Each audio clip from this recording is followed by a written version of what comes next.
The crystal chandeliers of the Sterling Davenport Manor cast a diamond-like glow on the scene below. Olivia Hayes, her hand resting protectively on the gentle swell of her stomach, beneath layers of white satin, looked into her new husband's eyes. Ethan Davenport, impossibly handsome in his bespoke tuxedo, smiled a smile so perfect it could have been photoshopped.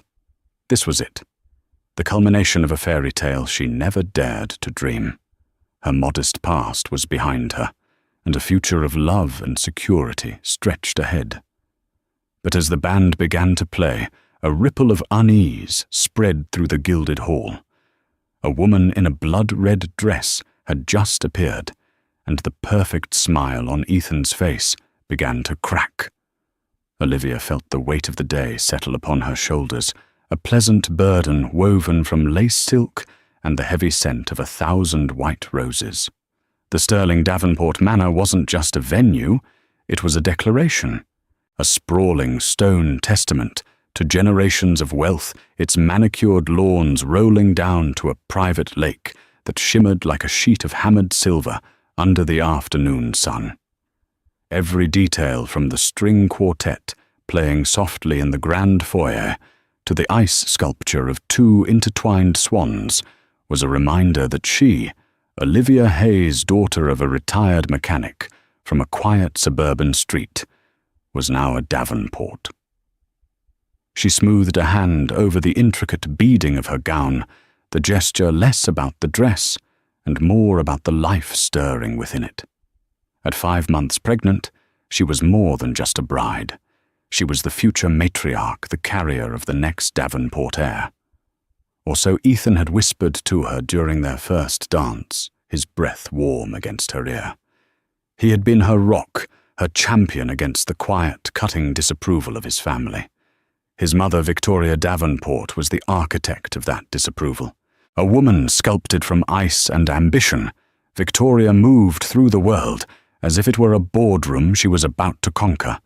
From their first meeting, she had looked at Olivia not as a potential daughter-in-law, but as a hostile takeover bid. Her compliments were thinly veiled assessments, her smile a weapon sheathed only for public appearances. "Such a simple rustic charm you have, dear," she'd said, her eyes cataloguing Olivia's off-the-rack dress. "Ethan has always been fascinated by the unadorned." Today Victoria was a vision in slate grey, her expression one of regal endurance, as if she were weathering a particularly unpleasant but necessary business merger. She hadn't wanted this wedding. She had wanted her son to marry someone from their world, someone whose bloodline was as pedigreed as their stock portfolio, someone like Sophia Sterling. The thought of Sophia sent a familiar, unwelcome chill down Olivia's spine. Sophia was Ethan's business partner, a woman as sharp and dazzling as a shard of glass. They had co-founded a successful tech venture capital firm, and their names were often linked in business journals and society pages. Ethan had always been dismissive of Olivia's concerns. "She's practically family live," he'd say with an easy laugh.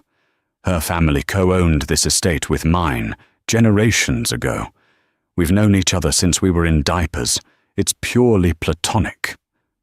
Yet Olivia had seen the way Sophia looked at Ethan, a possessive fire in her eyes that went far beyond professional partnership.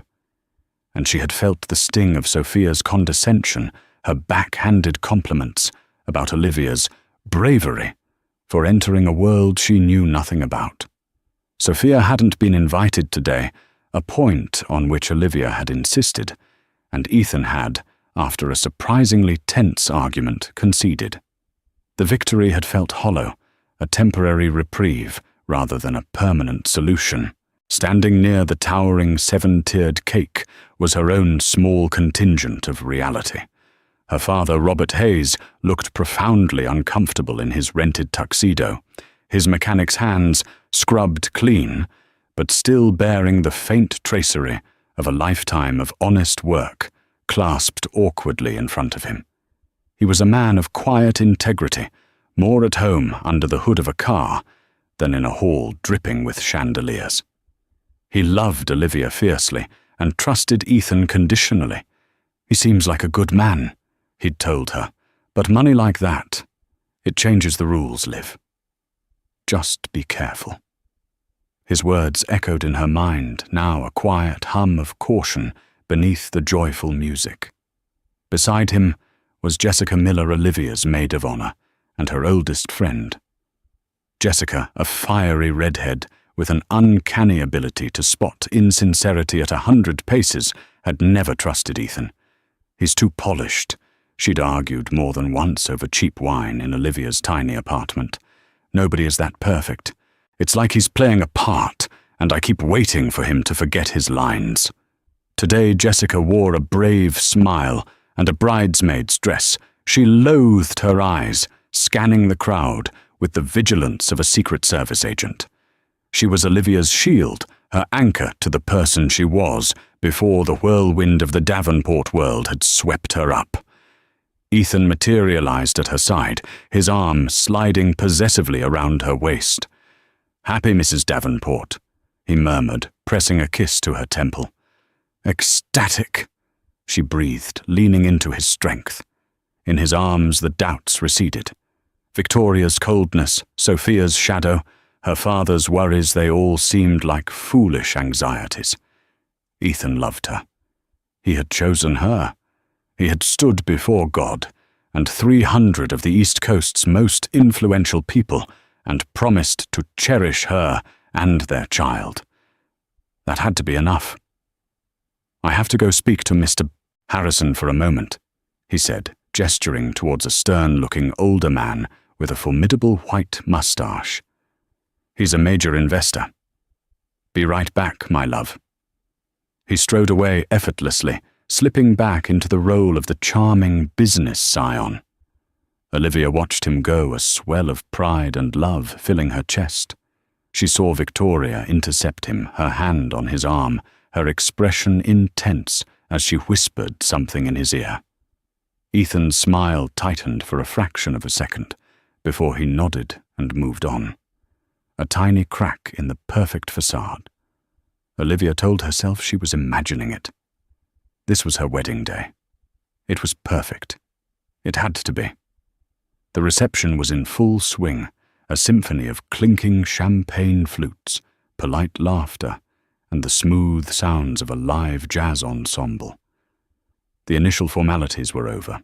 The first dance had been danced, the cake had been cut with a silver knife that was a Davenport family heirloom, and the toasts had begun. Jessica had delivered a speech that was both funny and deeply touching, sharing anecdotes from their childhood that made Olivia's eyes well with tears. Robert Hayes had followed his voice, thick with emotion, as he spoke of his daughter's kindness and strength, ending with a simple, direct message to Ethan: "You take care of my girl." The room had applauded warmly. Even Victoria had managed a tight, vaguely approving nod. Now Ethan's best man, a slick fraternity brother named Paul, was at the microphone recounting a mildly embarrassing story about a college trip to Cabo. Olivia was laughing her head, resting on Ethan's shoulder, feeling a deep, bone-settling contentment. For the first time all day, she felt like she truly belonged. The enormous, intimidating room felt warm and full of light. It was then that the light seemed to shift. The massive oak doors at the far end of the ballroom swung open, held by 2 uniformed staff members. The murmur of the crowd did not so much quiet as change in pitch curiosity, rippling through the guests like a breeze across water. A woman stood framed in the doorway, and for a moment she was just a silhouette against the fading evening light. Then she stepped forward into the glow of the chandeliers, and Olivia's heart stopped. It was Sophia Sterling. She was not dressed as a wedding guest. She wore a bespoke gown of crimson silk that clung to her statuesque frame like a second skin. It was a dress designed to command attention, a slash of vibrant, defiant color in a room of muted, celebratory pastels. Her dark hair was styled in a severe, elegant chignon, and a diamond necklace glittered at her throat, a cold, hard fire. She looked magnificent, terrifying and utterly out of place. A wave of whispers washed over the room. "Is that Sophia Sterling? I thought she was in Zurich. What is she wearing?" Olivia's hand tightened on Ethan's arm. "What is she doing here?" She whispered, her voice barely audible. Ethan had gone rigid beside her. All the colour had drained from his face, leaving behind a waxy, pale mask. His perfect smile was gone, replaced by a look of pure, unadulterated panic. He didn't answer her. He just stared at Sophia as she began to move through the room. She walked with a predator's grace, her heels clicking a sharp staccato rhythm on the polished marble floor. She didn't hurry. She savoured the attention, her eyes scanning the room, a small, knowing smile playing on her perfectly painted red lips. She nodded at a few familiar faces, a queen acknowledging her court. People parted for her, as if she were royalty or a contagion. Victoria Davenport's reaction was the most curious of all. Olivia expected fury and icy command for security to remove the intruder. Instead, Victoria simply watched Sophia's approach, her expression unreadable. There was no surprise in her eyes, only a cold, calculating stillness. It was the look of a chess master watching a predictable and perhaps even welcome move from her opponent. Jessica was on her feet, her bridesmaid's bouquet clenched in her fist like a weapon. "I'll handle this," she hissed, her eyes blazing. "No, wait," Olivia said, her voice trembling. She needed to understand. This couldn't be happening. Sophia reached the head table. She ignored Olivia completely, her gaze fixed solely on Ethan. "Ethan, darling," she said, her voice a low, throaty purr that carried through the suddenly silent hall. "You didn't really think you could have a party like this and not invite me, did you?" Ethan found his voice, though it was strained. "Sophia, now is not the time." "Oh, I think it's the perfect time," she replied, her smile widening. She glanced around the opulent room at the stunned faces of the guests, her eyes finally landing on Olivia's pregnant belly. A flicker of something ugly and triumphant passed through her gaze. A time for celebration, a time for toasts, a time for truth. She turned and with a flick of her wrist smoothly took the microphone from the stunned best man's hand. He simply gaped at her, his Cobbo story forgotten. Sophia tapped the microphone once the sharp sound echoing through the cavernous space. "Good evening, everyone," she said, her voice now amplified, dripping with a poisonous charm. "For those of you who don't know me, my name is Sophia Sterling. I'm Ethan's business partner, but I'm also so much more than that." She paused, letting the words hang in the air. "I'd like to propose a toast to the happy couple." The silence in the room was absolute. The band had stopped playing. The waiters froze in place trays balanced precariously. Every single eye was on the woman in red, the uninvited guest who now held the entire wedding captive.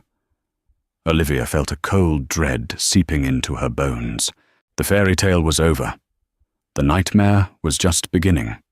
Sophia held the microphone with the casual confidence of someone born to the stage. She surveyed the audience of financial titans, society mavens, and political figures, her smile a brilliant predatory thing. The initial shock in the room was curdling into a tense, voyeuristic anticipation. This was better than gossip.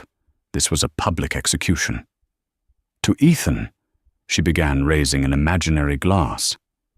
A man of exceptional ambition. Her voice was laced with a sarcasm so sharp it could have drawn blood. He knows what he wants, and he's not afraid to do whatever it takes to get it. Whether it's a controlling share in a company or... Her eyes slid deliberately over to Olivia, lingering on her with theatrical pity. a bride who will secure the family line. A collective gasp went through the room. Ethan stood up his chair, scraping loudly against the floor. Sophia, that's enough. Security. But Sophia just laughed a sound that was both musical and utterly chilling. Oh, sit down, Ethan. Don't be a bore. The security team reports to your mother, and as you can see, she gestured vaguely towards Victoria, who remained unnervingly still. She seems perfectly content to let me have my say. It was true. Victoria's lack of action was a tacit endorsement. This was not a disruption. It was part of the program. The realization hit Olivia with the force of a physical blow. Sophia turned her attention back to the room. You see, everyone here thinks this is a love story, a handsome prince finding his Cinderella. It's a charming narrative. But the truth is a little more complicated. Our prince has been a very, very busy man. She began to walk, slowly pacing in front of the head table, like a lawyer delivering her closing argument. Just 3 weeks ago, our devoted groom was in Milan with me. We stayed at the Principe di Savoia, Suite 508. He told me the Davenport-Sterling merger was the only thing on his mind, and it was, she purred, in a manner of speaking. Olivia felt the room spin. 3 weeks ago, Ethan had told her he was at a tech conference in Berlin. He'd sent selfies from in front of the Brandenburg Gate. They must have been old photos. The casual, premeditated nature of the lie was a knife in her gut. He has such a romantic soul, Sophia continued, her voice dripping with mock affection. He bought me a beautiful Bulgari bracelet. This one, in fact. She held up her wrist, and the same snakehead bracelet Olivia had admired in a magazine, the one Ethan had called garish, glittered under the lights. He said the emeralds matched my eyes. What did he say about your eyes, Olivia? That they're as wide and trusting as a fawn's. He always did have a weakness for helpless creatures. The cruelty was breathtakingly precise. Every word was a poisoned dart aimed directly at Olivia's deepest insecurities. She felt hundreds of pairs of eyes on her, some filled with pity, others with a kind of morbid glee. She was no longer a bride. She was a spectacle. Let's talk about promises, Sophia said, her tone hardening. The promises he made to me in that suite in Milan. The promises he made last week in the back of his car after our board meeting. The promises he whispered to me this morning on his wedding day when he called to say this whole thing was a charade he had to go through. The lie was so audacious, so specific, that Olivia almost believed it was true. She looked at Ethan, pleading with her eyes for him to deny it, to shout this woman down to fight for her. But he just stood there, his face a mess of sweat and panicked indecision. His silence was a confession. It was the most damning evidence of all. Sophia stopped directly in front of Olivia, now close enough that Olivia could smell her expensive, cloying perfume. She leaned in, her voice dropping to a conspiratorial whisper that the microphone still carried to every corner of the room. He told me he was trapped, that you were an unfortunate complication. Then Sophia straightened up and addressed the crowd again, her voice ringing with triumph. She pointed a perfectly manicured finger at Olivia's stomach. And then there's the grand prize, the little heir, the anchor meant to drag the Davenport ship into a safe harbor. She let out a short, sharp laugh, devoid of any real humor. Did you really think a baby would be enough to chain a man like Ethan Davenport?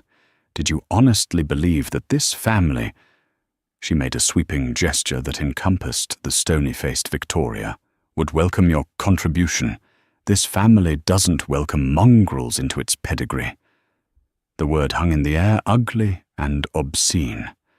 Mongrel. It struck Olivia harder than any other insult. It wasn't just about her. It was about her unborn child, her baby. A wave of nausea and a fierce, protective rage washed over her. The tears that had been threatening finally fell hot and shameful, tracing paths through her carefully applied makeup. The perfect day, the perfect dress, the perfect life, it had all been shattered into a million pieces at her feet. She was a fool, a pawn in a game she hadn't even known she was playing, and the whole world was watching her break. The silence that followed Sophia's final venomous word was thick and suffocating.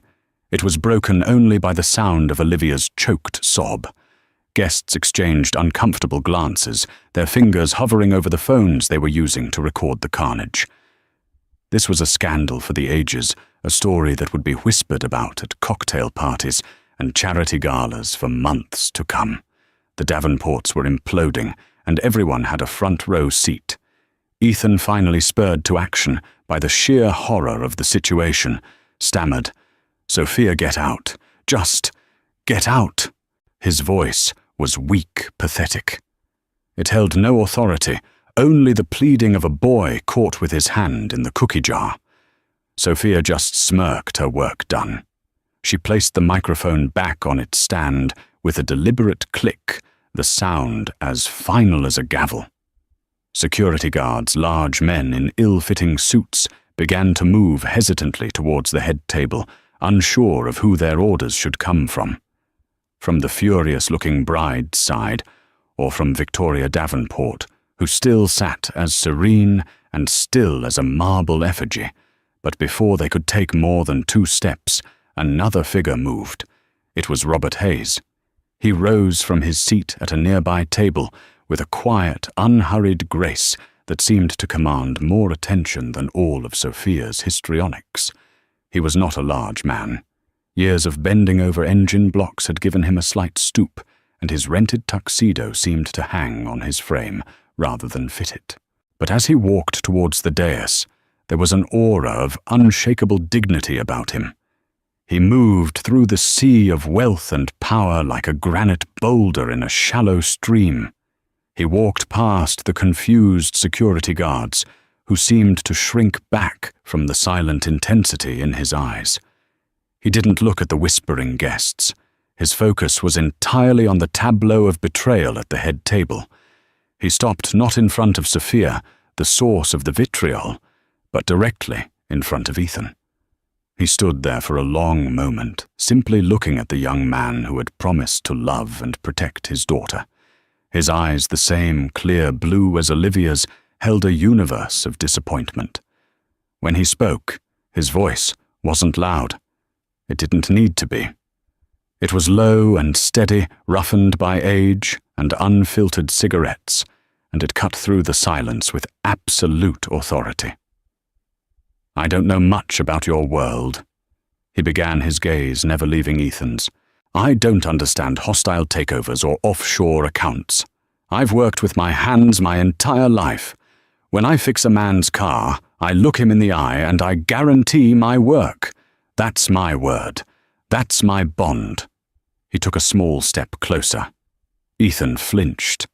"I taught my daughter about that, about integrity, about how your name is the only thing you truly own. You stand by your word, you protect your family, and you face your mistakes like a man. Simple rules, the kind of rules that build a life you can be proud of." He paused, letting the words settle. The room was so quiet, the hum of the air conditioning was audible. "You stood up today in a church. You spoke words, vows, promises. Were they just noise to you?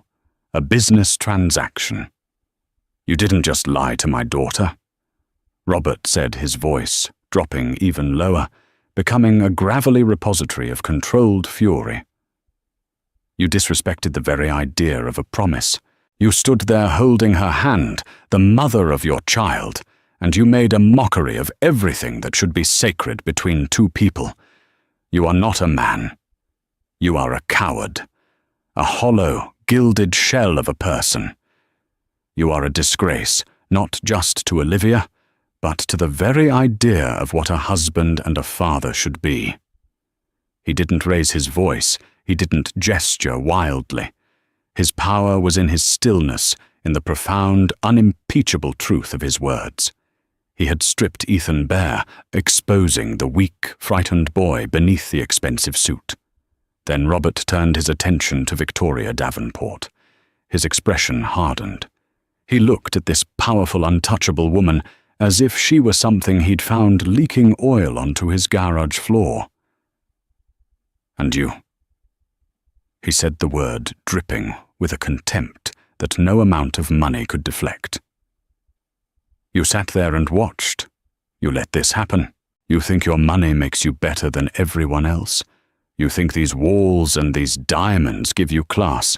He shook his head slowly, a look of deep, profound pity on his face. "All the money in the world can't buy you a conscience, lady. It can't buy you a heart. You raised this spineless thing." He gestured dismissively at Ethan. "And you have the audacity to look down on my daughter. She has more character in her little finger than your whole rotten family tree combined." He had said his piece. He turned his back on them, a final damning dismissal. He walked over to the weeping Olivia, his calloused hands gently taking hers. "Come on, Liv," he said softly, his voice now filled only with love. "Let's go home. There's nothing for you here."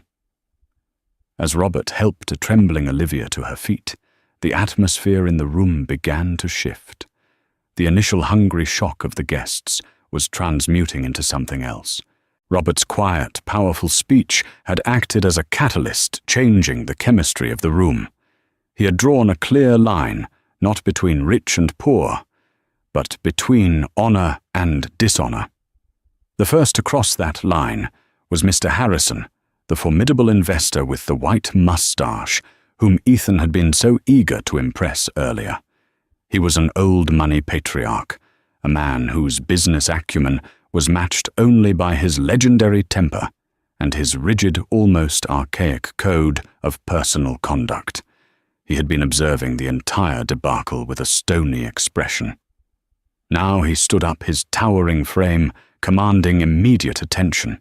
He deliberately walked not to Ethan or Victoria, but to Robert Hayes. He extended a hand. "Robert Hayes," he said, his voice booming through the hall. "My name is Arthur Harrison. I don't believe we've been properly introduced." Robert, surprised, shook his hand. "Sir, that was the finest speech I've heard in 20 years. Harrison declared, his grip firm. "Well said, sir. Well said." He then turned his cold eyes sweeping over Ethan and Victoria. "Ethan," he boomed, "consider the Harrison Group's $10 million seed investment in your new tech fund rescinded. I don't do business with men who have no honor. And Victoria, your blatant complicity in this disgusting spectacle is a new low even for you." A tremor went through the Davenport side of the room. Harrison pulling out was not just a financial blow. It was a devastating social one. He was a kingmaker, and he had just pronounced them lepers. Before the Davenports could even process this, a second voice rang out. It belonged to Beatrice Vanderbilt, a society doyenne in her late 70s, renowned for her philanthropy and feared for her sharp tongue. She was the gatekeeper of New York's most exclusive charities. "Victoria," she called out, her voice, thin but carrying the unmistakable ring of authority. "I am officially withdrawing my foundation's support for the Children's Hospital Gala.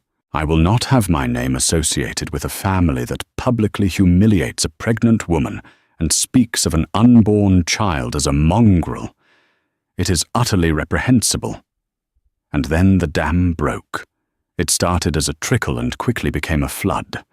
A prominent lawyer stood up and announced he was dropping Ethan as a client. The owner of a prestigious art gallery loudly cancelled a planned showing of Victoria's private collection. People began to stand, not to get a better look, but to leave. But they didn't just slip out the back. Their departure was a performance.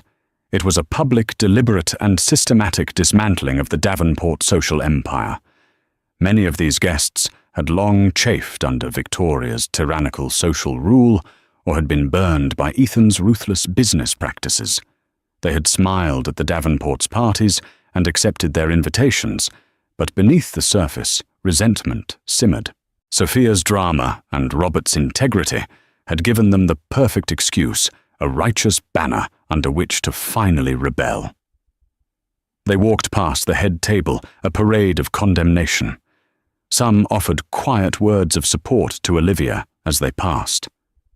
"You are better off, my dear," one woman whispered, squeezing her arm. "Be strong for your baby," said another. A man pressed a business card into Robert's hand. "If your daughter needs a lawyer pro bono, she should call me." The gift table became a site of protest. Guests who had deposited lavish gifts on their way in now stopped on their way out to retrieve them. A Tiffany box was snatched back. A large envelope, likely containing a substantial check, was pocketed. The pile of presents dwindled rapidly, a stark visual metaphor for the Davenports' collapsing fortune. Ethan, Victoria, and Sophia could only watch, frozen in a state of disbelief. They had expected shame, gossip, perhaps a few awkward weeks. They had not expected this. This was not a scandal. It was a revolution. The guests weren't just shunning them, they were erasing them. They were stripping them of their power, their influence, their very identity in this world they had so effortlessly commanded. The wedding that was meant to be the ultimate display of their status had become the site of their spectacular public ruin. The unbelievable was happening. Their own world was turning on them, and it was doing so in defense of the one person they believed had no power at all. The grand ballroom, once filled with the buzz of 300 of society's elite, was now a cavern of echoing silence. Only a handful of people remained, Olivia, her father, and Jessica, who stood like a protective phalanx around her, and the toxic trio of Ethan, Victoria, and Sophia, marooned at the head table amidst the ruins of their celebration. The half-eaten food, the wilting floral arrangements, the abandoned glasses of champagne, it all looked like the aftermath of a lavish shipwreck. The departing guests had offered Olivia a strange, empowering clarity. Their support had been a balm on her raw humiliation, transforming her from a victim into a symbol. But the final, most venomous act of the tragedy was yet to play out. Victoria Davenport finally rose from her chair. The mask of icy composure was gone, replaced by a twisted visage of pure, undiluted rage. Her plan, whatever it had been, had backfired spectacularly. She had lost control, and it was making her reckless. She advanced on Olivia, her slate-grey dress rustling with menace. "You," she spat, her voice low and dangerous. "You think you've won, don't you? You think these sentimental fools leaving en masse means anything?" Robert stepped in front of Olivia. "That's enough. We're leaving. I'm not finished." Victoria snarled, her eyes locked on Olivia. "You need to understand the full scope of your stupidity." She paused, a cruel smile twisting her lips. "Did you really think this was all Sophia's idea? That she just crashed the party out of jealous rage?" Victoria laughed, a harsh, grating sound. "She was my guest. I invited her. I wanted her to do this." The confession hung in the air, more shocking than the affair itself. Ethan looked at his mother, his expression one of dawning horror. Even Sophia seemed taken aback by this admission. "Why?" Olivia whispered the question raw with pain. "Why would you do this to your own son, to your own grandchild?" "Because you were a mistake I had to correct," Victoria said, her voice dripping with venom. "Because you, a nobody with a swelling belly, thought you could trap my son and leech off this family for the rest of your life. I would not allow it." She began to pace, her fury making her eloquent. "I knew about the affair, of course. I've always known about Ethan's indiscretions. They're a tiresome but manageable part of who he is. I knew I couldn't stop the wedding. The publicity was already in motion. But I could control the outcome." She stopped, and looked directly at Olivia. "You signed a prenuptial agreement, you little fool. A very ironclad one. But my lawyers told me that even the best prenup can be challenged, especially with a child involved. There was, however, a standard fidelity clause. It states that if either party is unfaithful during the marriage, the other party is entitled to a significant settlement." Victoria's eyes glittered with manic triumph. The key phrase is "during the marriage." An affair before the wedding means nothing, but an affair that is proven to be ongoing after the vows are spoken, but before the marriage is consummated, that, my dear, creates a legal grey area, one I was not willing to risk. She leaned in closer. So I devised a better plan, a public humiliation so profound, so utterly devastating, that you would be the one to leave. I wanted you to walk out of this reception, to flee in shame before the wedding night, thereby annulling the marriage and voiding the prenup entirely. I wanted to make sure you left with nothing but the bastard in your belly. The sheer diabolical cruelty of the plan was stunning. It wasn't just about money. It was a calculated act of psychological warfare designed to break Olivia completely. Victoria hadn't just allowed the humiliation. She had orchestrated it as a legal strategy. She had been willing to sacrifice her son's reputation and the dignity of her own family name simply to ensure a pregnant girl from the suburbs got nothing. Ethan finally spoke, his voice a broken whisper. "Mother, you didn't. Tell me you didn't." Victoria shot him a look of withering contempt. "Oh, grow up, Ethan. You knew this girl was a liability. I simply did what was necessary to protect our family's assets. You should be thanking me." But her plan had failed. She had underestimated Olivia's father. She had underestimated the simmering resentment of her peers. And most of all, she had underestimated the basic human decency that, when faced with such naked cruelty, could spark a rebellion. She had intended to isolate Olivia to make her a pariah. Instead, she had made her a martyr and turned herself, her son, and her star witness into the villains of the story. The empty hall was a testament not to Olivia's shame, but to Victoria's profound miscalculation. The full weight of Victoria's confession settled upon Olivia, not as a crushing blow, but as a moment of terrible, liberating clarity. The pain was still there, a hot, searing agony in her chest, but beneath it, a new feeling was taking root, a cold, hard strength. She had been grieving the loss of a fairy tale, but the fairy tale had never been real. It was a gilded cage, and Victoria had just handed her the key. She looked at the three people before her. Sophia, whose smug triumph had curdled into uncertainty, realizing she was just a disposable tool. Ethan, a weak, broken man-child, staring at his mother as if seeing her for the first time, finally understanding he was a pawn in her game, not a king. And Victoria, a woman so consumed by wealth and control that she would burn down her own house to kill a mouse. Olivia's tears had stopped. Her breathing steadied. She was surrounded by the only people in this opulent nightmare who truly mattered: her father, whose love was as solid and reliable as the earth beneath his feet, and her best friend, whose loyalty was a fierce, unwavering flame. Slowly, deliberately, Olivia pulled the engagement ring from her finger. It was a monstrous thing, a 10-carat diamond that had always felt foreign and heavy on her hand. It wasn't a symbol of love. It was a beautifully crafted manacle. She didn't throw it. She didn't make a grand, dramatic gesture. She walked to the head table, her movements calm and measured, and placed it gently on the white linen cloth beside a half-empty glass of champagne. The clink was barely audible, but it echoed with finality. She turned to Ethan. The anger and hurt were still there, but they were tempered by a profound sense of pity.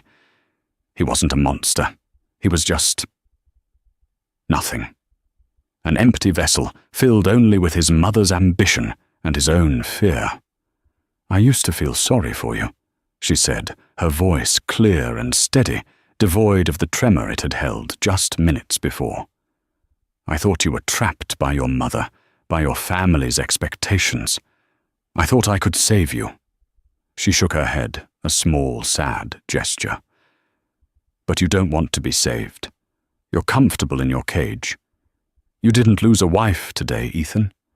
You lost the only person who ever saw a good man inside the coward and was foolish enough to love him anyway." Then she faced Victoria. She looked the older woman directly in the eye, meeting her hateful glare with a calm strength that seemed to unnerve the formidable matriarch. "You're right about one thing," Olivia said. "I don't belong here.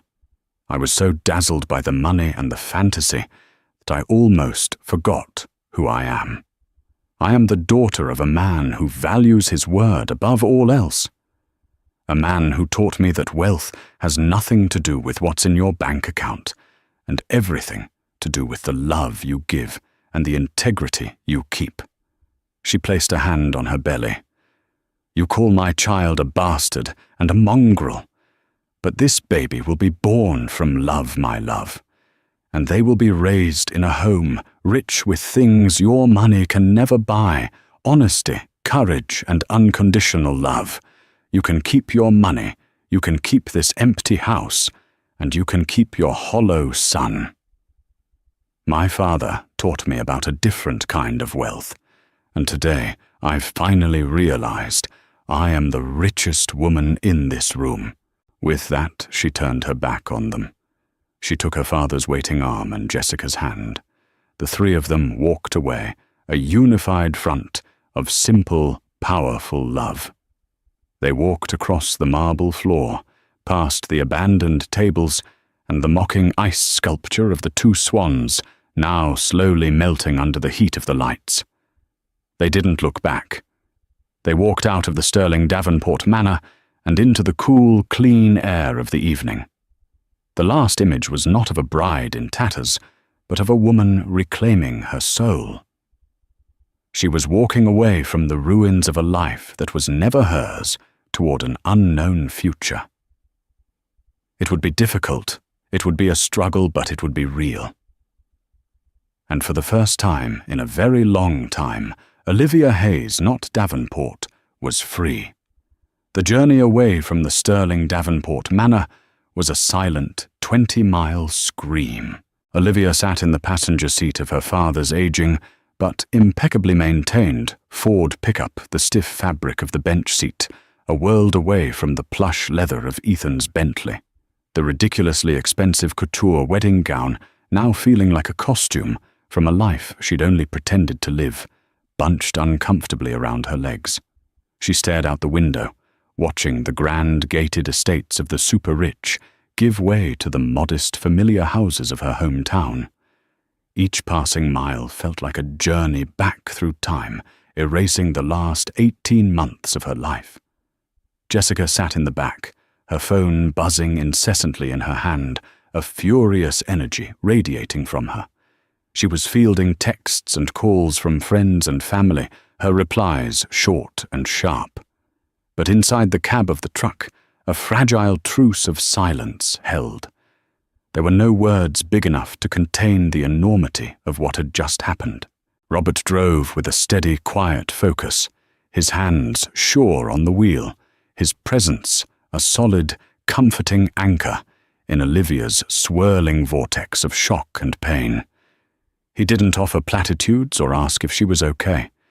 He knew she wasn't, and he knew that the only thing he could offer right now was the simple, profound act of taking her home. When they pulled into the driveway of the small blue house where Olivia had grown up, the dam of her composure finally broke. This was real. The fairy tale was over, and she was back where she started, only now she was pregnant, publicly humiliated, and carrying the wreckage of a life that had been a lie. A deep, guttural sob escaped her, a sound of such raw agony that it seemed to tear its way out of her soul. Her father was there in an instant, opening her door, his strong arms wrapping around her as he helped her out of the truck. She collapsed against his chest, the scent of garage oil and Old Spice filling her senses, the most comforting smell in the world. "I've got you, Liv," he murmured, his voice thick. "I've always got you." Inside the house was a sanctuary of normalcy. The familiar ticking of the grandfather clock in the hall, the faint smell of the pot roast Robert had made the day before, the worn floral sofa, it all conspired to ground her. Jessica, her fierce anger momentarily softening into gentle efficiency, helped Olivia out of the monstrous wedding dress. As the layers of silk and lace pooled on the floor, it felt like shedding a skin. Jessica handed her a pair of her father's old soft sweatpants and a faded t-shirt. Dressed in these borrowed clothes, feeling small and fragile, Olivia curled up on the sofa, and the full wrenching grief she had been holding at bay washed over her. The hours that followed were a blur of tears and fragmented conversations. Jessica paced the living room like a caged tigress, her phone now a weapon. "The videos are everywhere. Liv," she said, her voice a low growl. "That witch Sophia Victoria, Ethan. They are getting crucified online. Davenport disaster is trending worldwide." She wanted to call lawyers to sue for defamation, emotional distress, for everything. "We can destroy them," she vowed. Robert, in contrast, was a quiet harbour. He made tea that Olivia couldn't drink and toast she couldn't eat. He sat in his worn armchair, not hovering but simply being present. When Olivia's sobs would subside into shuddering breaths, he would speak. "It's not your shame, Olivia," he said, his voice calm and certain. "It's theirs. You have nothing to be ashamed of. You loved someone. You trusted someone.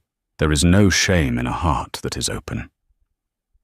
Through the long, dark night, Olivia wrestled with the hydra of Victoria's cruelty. It was one thing to be cheated on. It was another to learn that your entire relationship had been viewed as a hostile merger, your love a liability, and your child a legal complication to be neutralized. The kindness Ethan had shown her, the late-night talks, the promises of a future, had it all been a performance, a calculated charade to keep the asset, the heir-producing womb, placid until it was no longer needed. The depth of the deception was a poison, seeping into every good memory she had, twisting it into something ugly and false. She wasn't just grieving a man. She was grieving her own judgment, her own naivete, her own heart. She must have fallen into an exhausted sleep at some point, because she awoke to the pale grey light of dawn filtering through the living room blinds. For a disorienting second, she didn't know where she was. Then the weight of the previous day crashed back down. She was in her father's house. She was 30 years old, pregnant, and her life had been detonated. Jessica was already awake, sitting at the kitchen table with her laptop open, a mug of coffee in her hands. She looked up, her expression a mixture of grim satisfaction and concern. "Morning. You're famous." She turned the laptop around. The screen was filled with headlines from major news outlets and society blogs. Davenport heir's wedding ends in public implosion. Video father of the bride delivers scathing takedown of billionaire in-laws. The Sterling Rebellion. How a wedding walkout toppled a social dynasty. The story had taken on a life of its own. The narrative was overwhelmingly fiercely on her side. Comment sections were flooded with support for her and her father, and visceral hatred for the Davenports and Sophia Sterling. Her father's speech had been transcribed and was being shared as a masterclass in integrity. A grainy cell phone video of the guests retrieving their wedding gifts had gone viral. She wasn't just a jilted bride. She had become a symbol of defiance against the callous arrogance of the ultra-rich.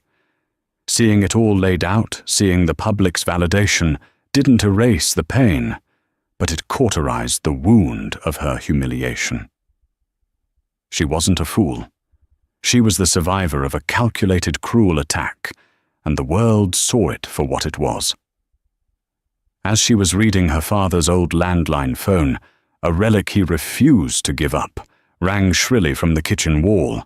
Robert answered it, his voice a low rumble. He listened for a moment, his eyebrows shooting up. "Yes, she's here," he said. He listened again. "I see. Hold on." He covered the mouthpiece with his hand and looked at Olivia. "It's Arthur Harrison." Olivia stared at him confused. "Mr. Harrison, the investor. He wants to talk to you." Robert said, an unreadable expression on his face. "He said it's important." Hesitantly, Olivia took the old, heavy receiver. "Hello," she said, her voice raspy from crying. "Ms. Hayes," the powerful, booming voice from the wedding replied, though it was softer now, more considerate. "Arthur Harrison, I hope I am not disturbing you, but I felt I must call. First, let me say on behalf of every decent person in that room, yesterday I am profoundly sorry for the disgusting spectacle you were forced to endure." "Thank you, Mr. Harrison," Olivia managed to say. "Please call me Arthur. Now I will get to the point. What I witnessed yesterday was not merely a family dispute. It was a vicious display of corporate and social malfeasance orchestrated by Victoria Davenport, a woman I have long regarded as a piranha in Chanel. Your father's words, Ms. Hayes, they resonated with many of us who have grown weary of the Davenports' particular brand of soulless capitalism." He paused. "The walkout wasn't just about you, though you were the catalyst. It was a mutiny. Years of resentment against Victoria's arrogance and Ethan's unethical business practices boiled over. They broke the unspoken rules of our world, and they did so in the cruelest way imaginable. They have made themselves untouchable, and not in the way they're used to." Olivia listened, stunned. "Which brings me to my reason for calling," Arthur continued. "I don't know what your plans are, but I imagine they have been altered. I also imagine that the Davenports, Victoria in particular, will not make things easy for you, especially concerning your child. They will try to bury you in legal fees or intimidate you into silence." I don't want anything from them," Olivia said quickly. "I just want to be left alone." "A noble sentiment, but a naive one when dealing with vipers," he said bluntly. "They took something from you, and they must be made to pay. Not for your revenge, but for your child's future. To that end, my personal legal team is at your disposal pro bono to handle the annulment and establish a completely firewalled, untouchable trust for your child. Ethan Davenport will provide for his child whether he likes it or not, but you will never have to speak to him or his mother again." Olivia was speechless, tears welling in her eyes again, but this time they were tears of shock and gratitude. "But that's the small thing," Arthur Harrison said, his voice taking on a new tone. "The bigger thing is you. I don't believe in charity, Ms. Hayes. I believe in investing in people of character. And you and your father have shown more character than I've seen in a decade. My family foundation runs a program for female entrepreneurs, particularly women who are restarting their lives after hardship. We provide seed funding, mentorship, and resources. I don't know what you did before you met Ethan Davenport, but I know you are a survivor, and I know you are strong. The offer is on the table. When you are ready, we can help you build something that is entirely your own." He wasn't offering her a handout. He was offering her a ladder, a way to climb out of the ashes on her own terms. She looked at her father, who was watching her with quiet pride. She thought of his words. He's offering you a tool. What you build with it is up to you. The grief was still a raw, open wound. The future was a terrifying blank page. But for the first time since that woman in the red dress walked into the ballroom, Olivia felt a flicker of something other than pain. It was a tiny, fragile spark of resolve. "Mr. Harrison," she said, her voice stronger now, clearer. "Arthur, I don't know what to say." "Say you'll think about it," he said kindly. "That's all. Take care of yourself, Ms. Hayes. The world is rooting for you." She hung up the phone, her hand still resting on the receiver. Jessica was looking at her wide-eyed. Her father gave a small, approving nod. The path ahead was dark and uncertain, but a light had just been switched on in the distance. She would not be defined by their cruelty. She would not be a victim. She was Olivia Hayes, daughter of Robert Hayes. She was the mother of a child who would be raised with love and integrity. The Davenport fairy tale was dead. But her own story, the real one, was just about to begin. In the end, Olivia's story wasn't about a wedding that went wrong. It was about a life that was finally set right. She walked away from the Davenport millions, but she walked towards something far more valuable.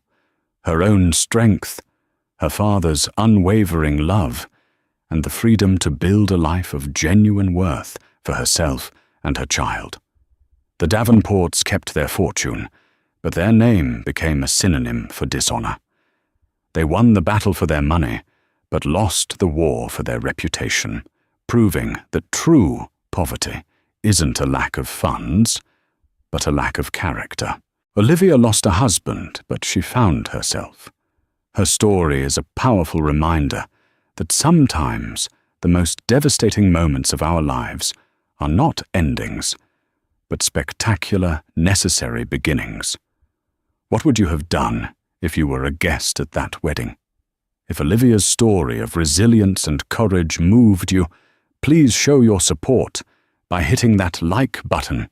Share this video to inspire someone who might be facing their own battles, and subscribe to our channel for more real-life stories that matter. Let us know in the comments below what you think about the incredible way the guests stood up for what was right